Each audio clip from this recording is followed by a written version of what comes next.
hapa kwa sababu tuna ugeni kutoka wakala wa nguvu za atomu duniani IAEA, ambao wageni wetu wa kwanza ni mkurugenzi wa mambo ya technical kwa upande wa Afrika, na wa pili ni project management officer ambaye tunashirikiana naye project management officer kuangalia miradi mbalimbali ambayo huu wakala anatupatia katika nchi yetu.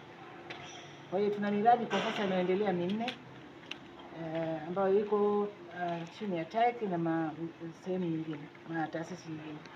Tuna kwanza ambao ni kwa ajili ya mbegu, kutengeneza mbegu bora, ambao mradi huu uko Nelson Mandela na TARI tunashirikiana na TAEC. Lakini wa pili tunao ambao ni kutengeneza laboratory ya kisasa, ambao mradi huu uko Zanzibar kushirikiana na lab za Vietnam kwa ajili ya wanyama. Tuna mradi mwingine ambao ni kwa ajili ya irradiator. Irradiator ni mashine ambayo inatumika kupiga mionzi kwenye vyakula ili visiharibike.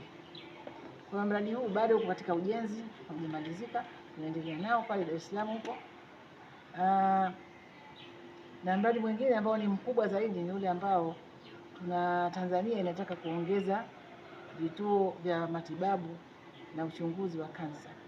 Kwa hiyo kulikuwa na vituo vya serikali viwili, Ocean Road na Bugando, lakini sasa tunaongeza vituo hivi kwa 6 ikijumuisha na kituo cha KCMC ambacho tayari kitaanza kutoa huduma hivi karibuni, kituo cha Benjamin Mkapa ambayo pia imefikia mbali katika ujenzi, na kituo cha Mbeya bado katika level ya chini, na kituo kimoja cha Mnazi Mmoja huko Zanzibar.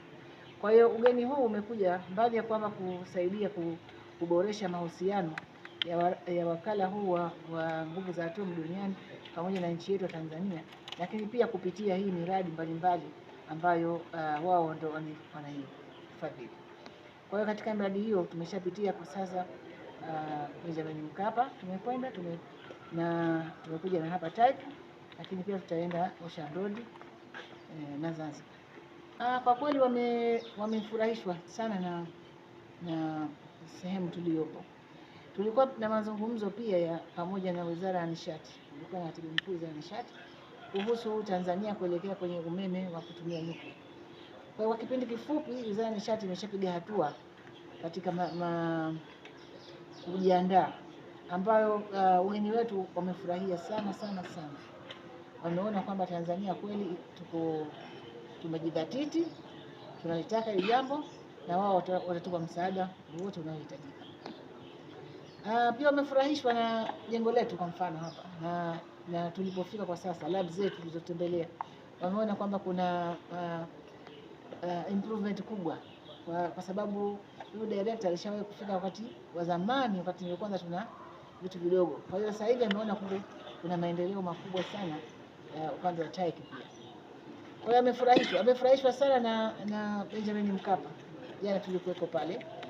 Wameshajenga majengo yao karibia kumalizika, na hospitali yote kwa ujumla kusema ukweli inaonekana kwamba imepiga hatua na ina specialties na mambo mengine pia, mambo ya mikojo na mambo mengine, inaonekana kwa kweli serikali imejitahidi sana kuwekeza katika mambo ya afya.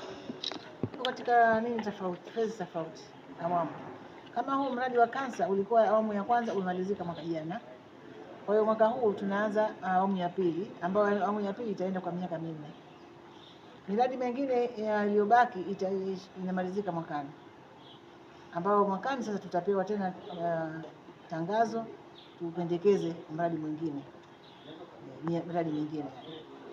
Miradi hii mingine imeshafikia hatua kubwa.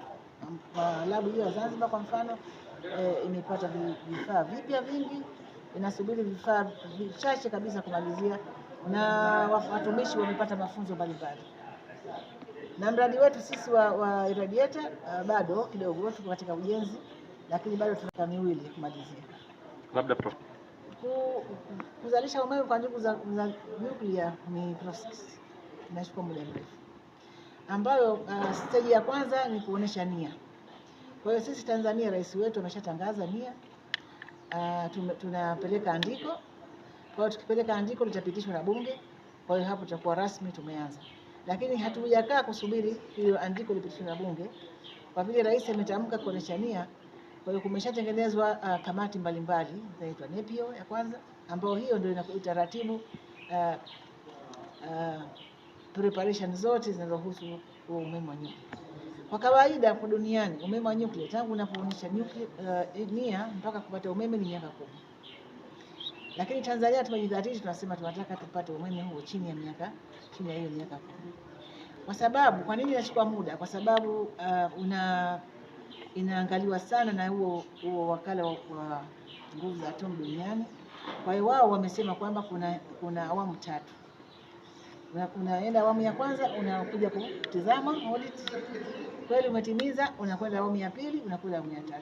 Na katika hizi awamu pia kuna vipengele 19 ambavyo ndio unavyotakiwa uvitimize kwa ajili ya kuwa na usalama kabisa katika utoaji wa umeme.